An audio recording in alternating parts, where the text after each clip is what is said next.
Okay, good day. Focus ako ngayon sa corruption. Corruption ito sa MUP pension benefits. Ito yung matagal na naming hinihintay hanggang ngayon ay hindi pa naibibigay. Nailabas itong pondo na ito sa panahon ni Pangulong Duterte 2017 June, which is 18 billion. Now, 2018 nag-stop sila according to the former Task Force Differential Commander na sa 18,000 plus billion may natira na 0.9 billion sa kadahilanan maraming problema daw sa mga widows, kaya in-stop nila. My question now, widows is our problem. Why is it the principal pensioner sinama ninyo, officers and other enlisted personnel? Bakit? Yun yung tanong ko. Yun ang dapat sagutin ng AFP-PGMC. Tinatanong ko lang yan, ha? Bakit sinama nyo yung mga principal? O, pakisagot sa mga kontrabida rin na nagbidabidahan. Officers and enlisted personnel. Kasi may mga officer rin na nagku-question sa aking sinasabi, and other enlisted personnel na kumakampi sa mga tiwali. Sige, sagutin nyo nga ako. Nilalaban nyo lang ako sa individual PM . Bakit hindi public? Public nyo ako birahin para makita natin, may neutralizer, mayroong titingnan silang magsasabi kung sino ang tama at mali sa atin. How many times kong sinasabi ito? Kaya ko lang sinasabi ito dahil paulit-ulit kayong nagbibigay requirements na pinagluloko nyo yung mga pensioner. Okay? Now, hininto nyo noong 2018, natira ang 4.9 according to Task Force Differential Commander na nirelieve nyo according to my information dahil nag-pop out siya, nag-reveal siya sa akin ng mga information. Yung sa kanya is without malice yun . Totoo yung sinabi niya lang . Wala siyang ibig sabihin doon. Pati nga yung isang kernel na abogado, inilayo nyo para hindi ko makausap, malapitan ko. Twice yung pinuntahan yun sa Diago, hindi ko na ma-meet. Nandoon, pero nung sinabi, wala. Kasi nung narinig nila Colonel Mitra naghahanap. Ngayon, nirelieve nyo. Malayo. Hindi ko alam kung nasaan napunta. Napunta yata ng Lipa City. Okay. By 2021, nagdandahan kayong release. Pakonti-konti. Bakit pakonti-konti? May pinipili. Yung kasama ko sa nagreklamo, na-releasean nyo na ang iba. Yung mga matitigas, hindi nyo sinama. Parang binigay nyo ng punishment. Sige, magreklamo kayo kasi wala kayo matatanggap. Kasi may alibay kami na kulang yung papers ninyo. Pero but be sure, yung alibay ninyo magiging totoo.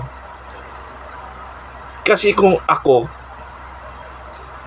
ang may problema at hindi ko makaya sa ombudsman o anong pa man sa anti-retrieve authority na inutil, anti-retrieve authority, kaya niya lang aksyonan yung 1,000 in thousands pesos per billion, hindi.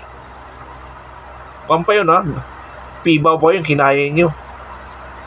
Pero ang PGNC, hindi nyo makaya. Pero anyway, nag-antay pa ako ng sa inyong pag-asa. Pag hindi pa kinakailangan, mag-rally kami siguro sa anti-retrieve authority. Na sasabihin namin, inutil kayo, magsara na lang kayo ng opisina. Anyway, mayroon pa last na tatakbuhan tayong government. Ombudsman. Na kung hindi makaya ng ombudsman, pero sa ombudsman makaya. Kaya lang dalawa kasi ang proseso doon. Yung request mo is for the investigation of the AP and to submit the result of investigation to ombudsman. May cover up yun. Yung inimbista nga ng OTIG hanggang ngayon, hindi nila nilitaw yung result of investigation. O, itago nyo yung result, pero sabihin nyo anong result, yung nangyari. Wala kayo sinasabi. Ako ang complainant doon Ako ang maghanap ng Diyos ko, saka na lang natin pag-usapan yon. Ha? Anyway, mahaba pa naman yung PC ko.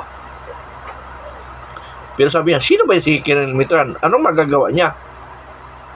Ang magagawa ko, napapaya ang EFP. Sa kagagawa ng iilan, nasa EFP.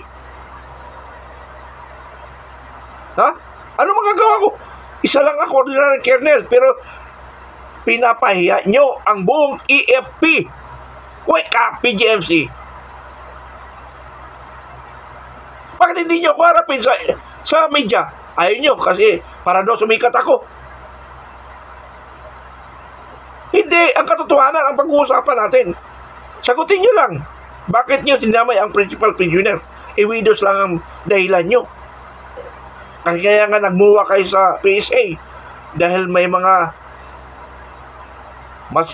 maraming ay ano yung ibig sabihin? Pinapakailan nyo pati yung hiling nila, hilibog nila. I'm sorry. Pinakilaman nyo pa yun. Hintayin nyo yung dokumento para in accordance tulo tayo. Or hindi yun ang dahilan. Hanap lang kayo ng butas.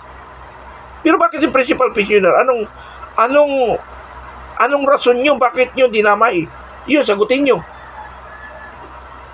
Tapos sinintay nyo ang territory agreement. Tapos na yun. Ngayon, kulang kayo ng tao. Island Tech. Ha? Tapos, mga kasama kong vloggers na MUP. Binibira yung mga nasa gobyerno. Nasa Congress and Senate na number 1 sindikato ng gobyerno. No question ako doon. Pero ang question ko, milyon lang hinahabol nyo doon sa Congress. Dito sa pension natin, bilyon. Bravo ang simula. Hindi Mike lang nyo sa Congress.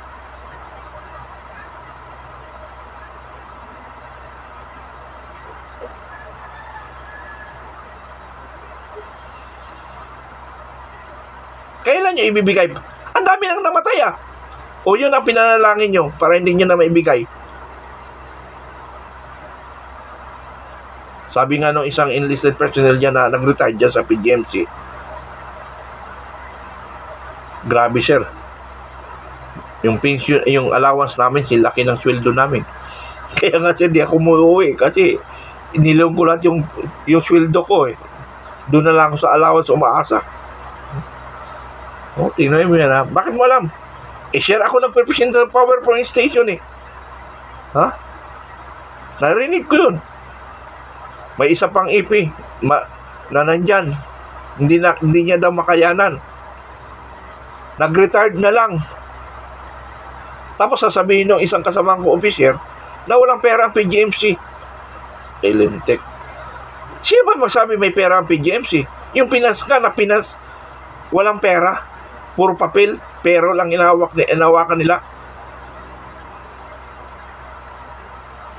Nasa bangko ang pera. Sino magbibigay go signal para i-release yung pera na yan? Di PGMC, sila yung clearing instrument Ha? Pero nagsasawa na rin ako. Nagsasawa rin ako sa AAP na mga mandurugas kung iilan na tao dyan. Pero retired na yung karamihan Pero ang problema lang, yung active, naiipit.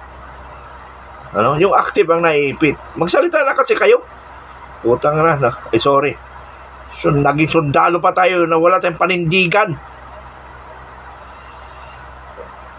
Bakit? Hindi ba kayo makapag-retire? Nagsabi kayo ng totoo? Tama rin, kasi yung mga nagsasabi ng totoo, Yun ang kinakasuhan. Yung mga sinungaling, yun hindi nagkakaso.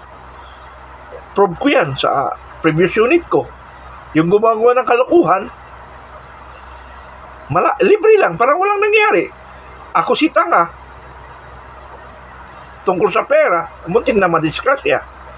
Dahil sa luwag. Hindi ko alam pala pag pera, maraming demonyo.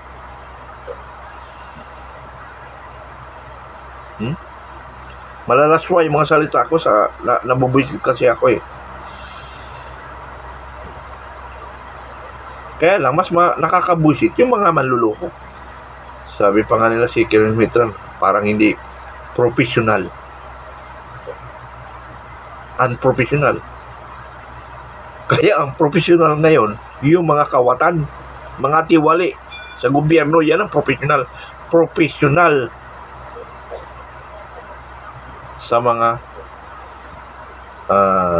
incompetent. Ano? Pero so much for that, ang sinasabi ko lang, panawagan ko sa kapwa ko pensioner, kung ayaw natin kumilos, hayaan na natin silang nakawin yung pera natin. Hayaan natin yan. Pero kung sa totoo lang, magtulong-tulong tayo, malaking maitulong natin sa gobyerno. Kaya susunod na presidente, I'm sorry for the word, huwag kayo mag-release ng malaking pera kasi nanakawin lang.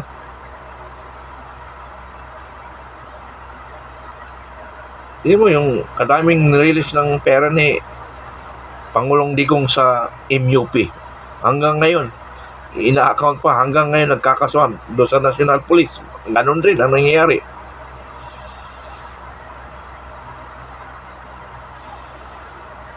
Sa laki ng diferensya nilabas, Diyos ko.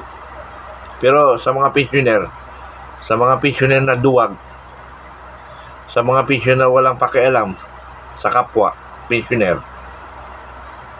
wala tayong magagawa kasi yun ang choice nila, kasi nga nag-pension na nga sila. Bakit pa daw sila maghihirap? Bahala kayo maghirap. Pero although kasalanan rin ng mga principal pensioner ito or mga pensioner kasi nagpapaluko eh. Tapos sa mga rason walang pera, ay kasalanan pa ba ng gobyerno wala kayong pera? May pension kayo monthly, inilo nyo lahat.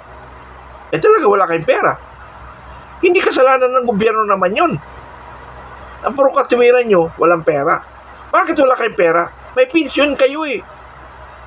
Tapos sasabihin nyo wala kayong pera, inilo nyo, hindi na kasalanan ng PGMC rin yun.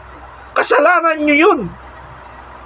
Pinapabalik-balik kayo sa PGMC, naubos ang pera nyo at nangutang kayo, kasalanan ng PGMC. Kaya nga iba,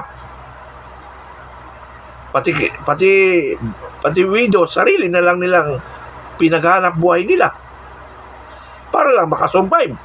Yung iba, kapit patalim, 50-50, 40-60. Tingnan nyo. Kapit na lang kaysa naman walang makuha. Kaya di pa rin mawala yung palakasan dyan. Pag mayroong tinatawag na ang tawag nito SPA, yan rin ang simula ng kalukuhan. Kasi may connection sa loob. Pero hindi na kasalanan ng head ng PGMC yan. Kasalanan ng ibang officer dyan kasi yung officer staff dyan, yun yung may kasalanan dyan. Yung mga padrino, okay lang yung may padrino, pero sana walang lagay. Pwede yun, nakuha, sige, tara sa kantin. Consuelo di bobo lang yun, pero yung tumanggap ka para ibigay pamasahe ng anak mo, ay kawalang yan yun.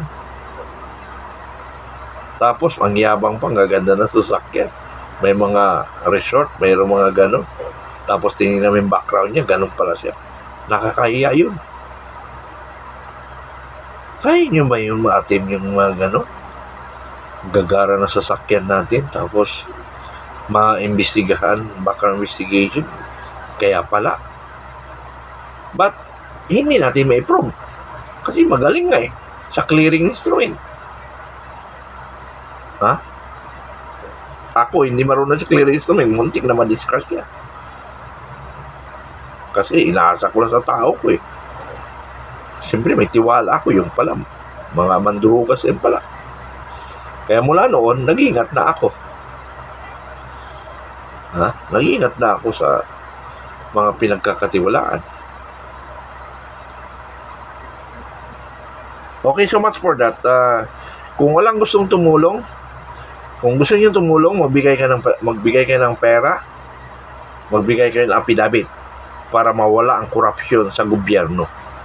Magtulungan tayo. Yun ang panawagan ni General Macanas na nakialam yung mga general. Pero bakit ang politisya lang tinatarget yun? Dito sa sama natin, malaki ang problema. Bakit hindi yun ang pagtulungan nyo para? Ay, Diyos ko. Ano ba yan? Sabi ko nga, bago ako tutulong sa iba, dito muna sa atin. Tulungan natin. Ano ba yan? I'm sorry, kahit harapin ko kayo, magdebatihan na lang tayo. Total, patapos naman ang buhay natin eh. May magawa tayo sa bayan natin. Ang tawag sa akin sa AFP, maingay. Maingay ako sa katotohanan. Maingay ako sa katotohanan.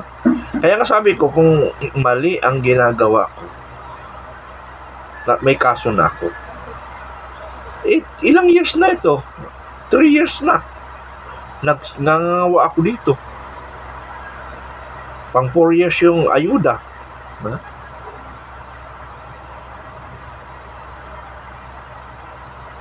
Kaya nga sabi ko nga dito sa vlog na ito, gusto nyo sagutin eh. Magdebate tayo para ang ating mediator, yung mga listeners natin. Okay, so much for that. Yung mga ayaw magtumulong, hayaan na natin magnakaw yung ating nasa gobyerno. Para patuloy rin ang pagluloko sa inyo, patuloy rin yung maghihirap kayo, patuloy rin kayo na sa sama ng loob, ikakamatayin nyo na lang.